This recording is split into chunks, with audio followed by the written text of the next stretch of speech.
Hi, welcome to my channel. I'm Thomasin PA2066. I would like to do a sum up on a topic that I did not do in detail before. That is Bumi Putra discount. So this part, in fact, should be included in the 5-way series under buyers. Because if you are a Bumi Putra, you can enjoy certain benefit as a discount or special pricing benefits of Bumi Putra buying properties. Let me begin. Alright, welcome to my channel. 131 Bumi Putra discount. What is it?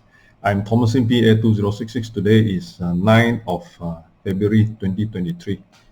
So this is about discount and other topics that is related to benefits of buying a property by Bumi Putra in Malaysia. I would do the 3 different regions. One is West Malaysia, and then Sabah and Sarawak. So the question of are there differences? Yes, the answer is yes, because the different state land court. So because of the different land courts in the different region, therefore there are different way this is given to the Bumi Putra, protecting the native of the land. So Bumi Putra in definition is including the East Malaysian Aborigines, Ibans, Bidayu in Sarawak, and also the natives, different names, Melanau. Besides just the Iban and the Bidayu, there are other smaller tribes, or many small tribes. In Sabah also, like Kadazan Dusun, and also the other smaller tribes, Penans and all those in Sarawak as well. So these are considered native and Bumi Putra, whereby they are protected and they should enjoy benefit of the land policy by the state government. Let me begin. So the Bumi Putra discount, I will touch on also the Bumi Putra Quota.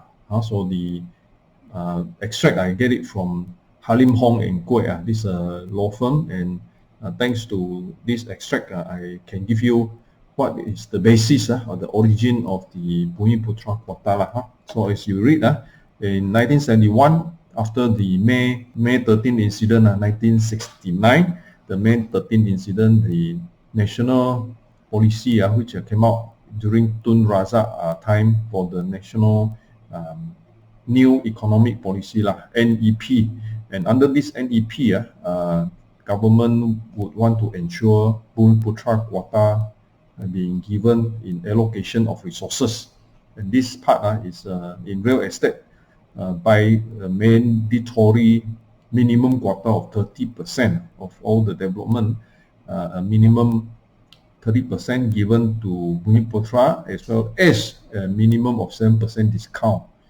Now this 7% discount, some of it is not been followed. There are some given 5%, and some is actually more than 7%, which is as high as 12% to 15%. They call it Bumi Putra discount on the sale of property. Now a lot of time you have to look at it from the aspect of the land being the native land, Bumi Putra land, and a project that is developed onto this piece of native land or Bumi Putra land should have a allocation or a special benefit, incentive for the Bumi Putra to buy. So you use my land, you actually are building on my resources, and what are the returns that you can deliver to the native as well as the Bumi Putra. So that is the concept. So housing developer has to allocate a minimum of 30% of all its properties to Bumi Putra. So in fact, in some places, this allocated amount not really can sell. So there's a lot of issue also having the Bumi Putra Quota but not able to sell, because the Bumi Putra anyway, they have their own land, they have the village land that is passed down by their ancestors. There's no point for them to buy the Bumi Putra Quota units that is built by the developer. So all these are issues. So there are goods and there are not so good things about forcing on this 30% Bumi Putra allocation.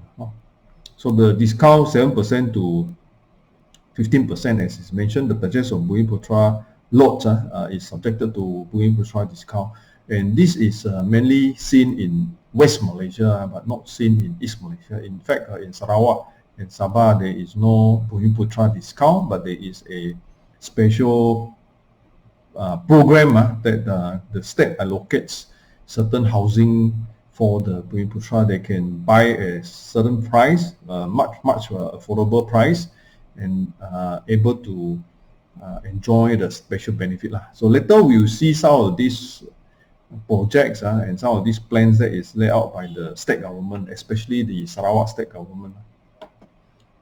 Right, I'd like to just use these 4 types of benefits in the sense for property. There is Bumi status.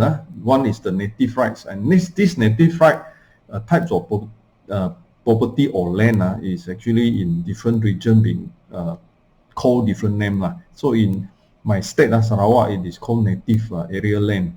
So these are including the native land, which is native only can buy or transact among native, that outside non-Bumi Putra or non-native cannot acquire this land. So in West Malaysia, in different states, there is also for the Malay reserve land or Tanah Rizab Melayu. The different land law may have termed it different name, but then the concept is the same. It's for the locals, native.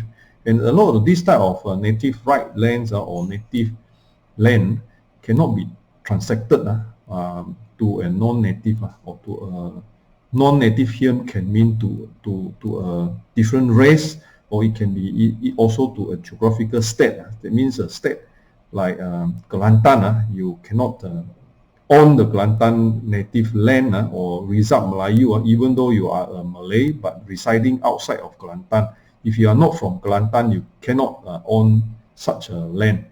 So this is one very strict and high level of control. After that, you have the Bumi Putra Quota. So this quota thing is like what I have said in the earlier slide, which is developer have to allocate 30%, and these are supposed to be given only to Bumi Putra to be allowed for transaction between the Bumi Putras themselves. So even though you have these Bumi lots, some of it cannot be sold and later on converted to become able to sell to the non-Bumi Putra. It's still under state control, so they want to ensure that the 30% originally allocated for Bumi Putra cannot be simply transacted. Then the third level is the among the Bumi Putra status, Bumi Putra Quota, Bumi Putra lot or discount is actually mentioning about this particular unit that is under this quota thing has to be given a discount. So it's just that it's not about the number of units that is built to be given a special number allocated for a certain ratio group, but also to be given a discount. So this discount ranges from these different percentage in different states, some 5%, some 15%. So quite a wide range. We will have a chart or a table to show you later that in different states, different types of policy they have allocated for Bumi Putra lot and the discount. So native area land is in Sarawak. This you can refer back to my specific video on Sarawak land court. So this part, Sarawak land is actually, there is a classification into different types of land, including native area land. There are interior area land, native custom right land, mixed zone land. These are the common one that we hear of. So they can be also land that is reserve land. So there are different category of types of land, but for the purpose of today's understanding on how Bumi Putra discount or Bumi Putra allocation or quota is to be decided, the purpose is actually this native area. So in the reason that it is originally native, it has to be protecting the native right to give the allocation to the native when this land is developed. So different state has different land court to acquire this type of native land, the land court would specify so that the right of the native and the Bumiputra are protected. So only certain group of people can transact this type of land. Even the native of other state, if you are not in the state of Sarawak, if you are not a native in Sarawak, you cannot own the native land in Sarawak. So Bumiputra Quota, the national economic policy, where 30% of the development need to be provided for native or Bumiputra across all states. This is the federal policy, and in Sarawak it is also 30%. All units to be given if there is a conversion of native area land to a commercial project. So if you have a native area land and developer propose it to be developed for housing, and then this housing become a commercial housing, the 30% of these units would be allocated for native ownership. So let us see this particular case in Sarawak Bumiputra discount. There is actually no Bumiputra discount in Sarawak because the effect is that when they allocate this 30% of the Bumiputra or native quota, they also want to ensure that this 30% of these buildings are being given the Spectra Plus, the low cost plus, minimum as a low cost plus or a low cost house. So instead of allowing that the property developer be selling it at a high price, the state would want the developer, when they develop this native area land, to be developing it at least 30% for Bumiputra and another 30% at Spectra Plus of the low cost plus. So I refer this to 2016 State Planning Authority Circular. So this is the circular, State Planning Authority Circular number 4/2016. Also, if you can read the one that I have boxed out, a minimum percentage of Spectra Plus houses upon reclassification, meaning to say when a native area land, a reclassification to a mixed zone land, the private developers are required to provide 30% of the total number of houses approved for the development as a Spectra Plus. Spectra Plus means it's a low cost plus housing, and a minimum requirement of 30% of the total number of houses approved for development to be reserved for sales to Bumiputra. So let's say you have 100 houses and you have 30%, that means 30 houses being allocated for Bumiputra, and this means to say these 30% houses for Bumiputra need to be also as a low cost plus. That means given a special pricing. The low cost plus here, Spectra Plus here, means what?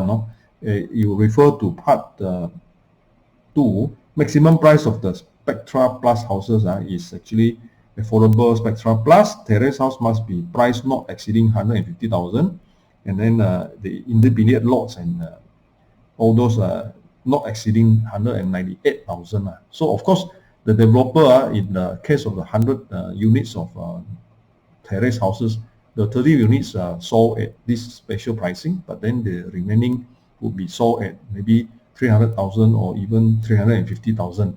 So in a way, it's much more discounted if you compare the Spectra Plus low cost plus housing pricing compared to the market pricing which a developer is able to sell. So this means that the discount, the Bumiputra discount in Sarawak, although not mentioned, but it is in the rule of the State Planning Authority that these changes of pricing would reflect the discount given. And this is 30% of total houses are reserved for Bumiputra. We'll move on to different category of pricing for low cost and low cost plus. This is also a repeat for my topic in housing, affordable housing or housing programs. In another video taking, you can refer back to that video. Also, there was some project that government of Sarawak is given special housing deposit assistance scheme, which is 10,000 ringgit as a down payment given to selected group of eligible, people who are screened or filtered through are eligible to enjoy this benefit. The purpose I put here is just to highlight to you that different category of low cost and low cost plus actually given by the government, and this are supposed to be special price housing where Bumi Putra will be able to enjoy such a benefit. But of course, if you are thinking about a million plus luxury housing, and still there is a 7 to 10% of discount for the Bumi Putra because they are rich Bumi Putra. So this type of concept, this type of policy is not seen in Sarawak and Sabah. The one that the Sarawak government is helping is actually the poor group of people and the land which is taken from the native category of land.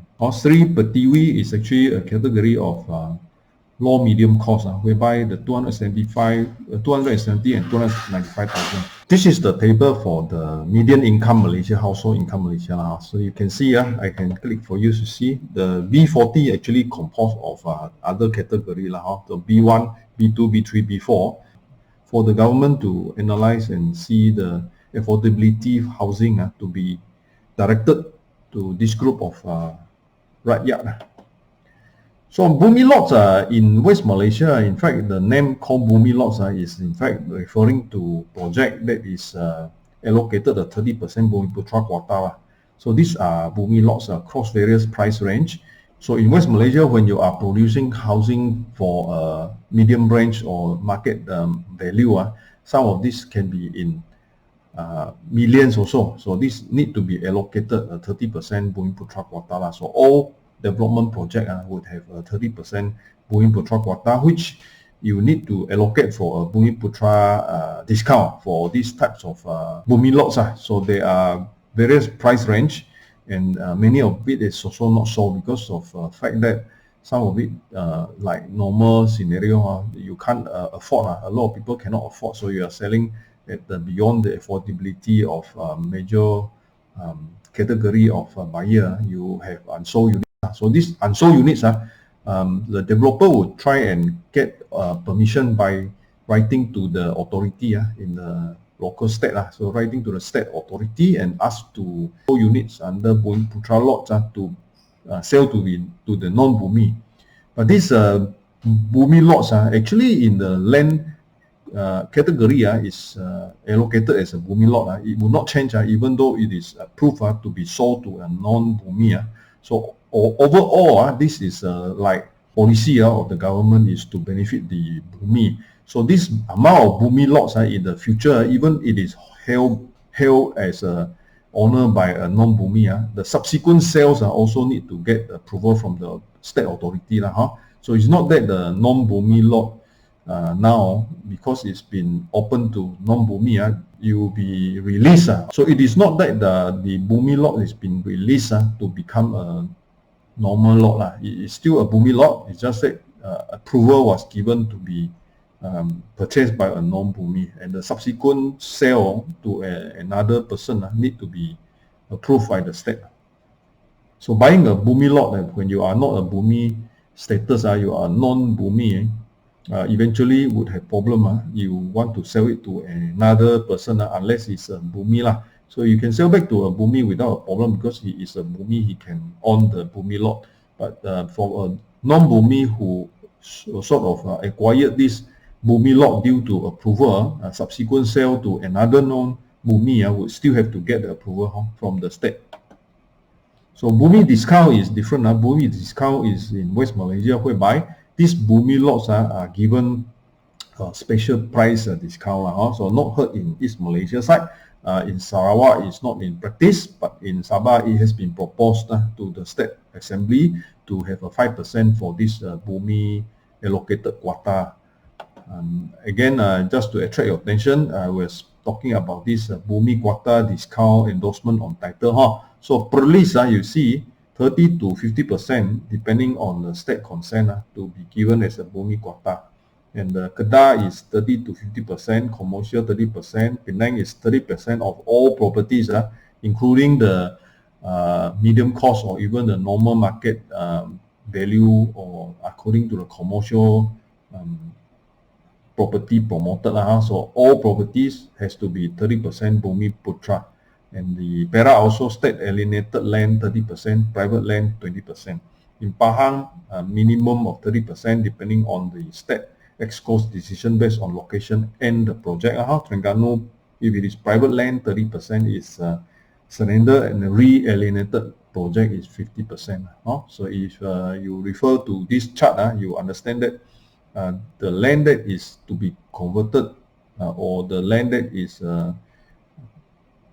held by master title and given to a project developer, and the project developer asks for approval for a project, then 30% minimum would be allocated for Bumi Putra.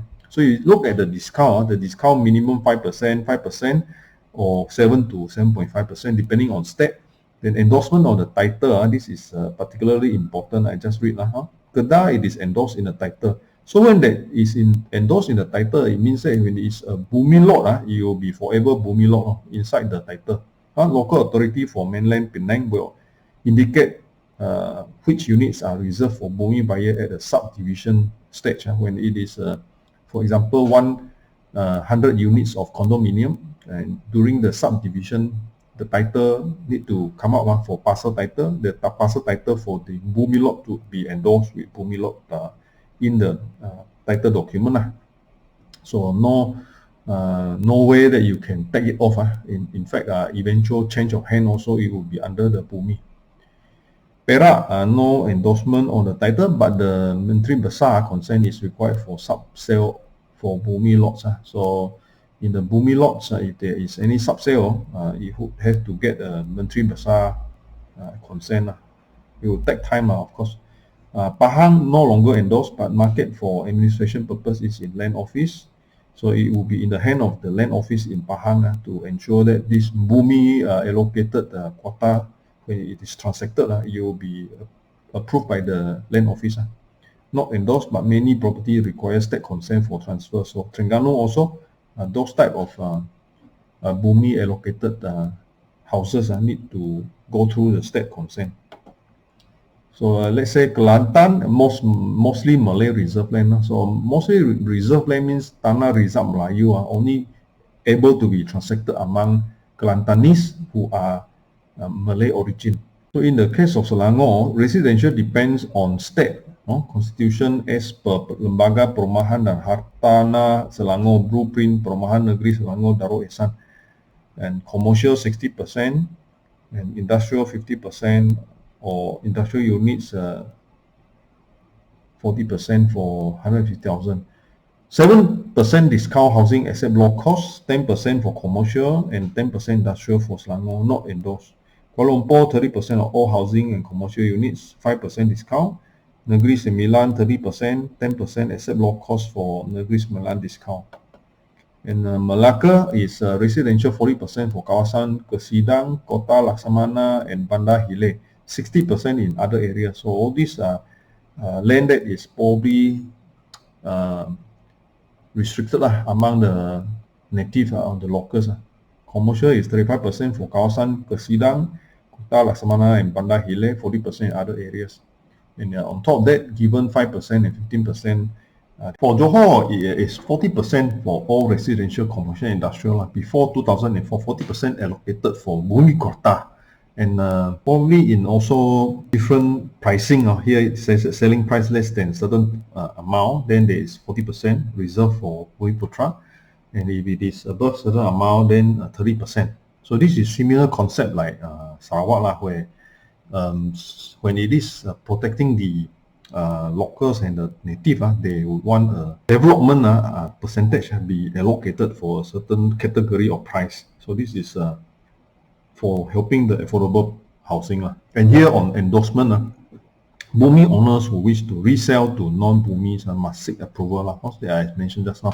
So for Melaka and Johor is as high as 15%, because this area, especially Johor, is a very high price area.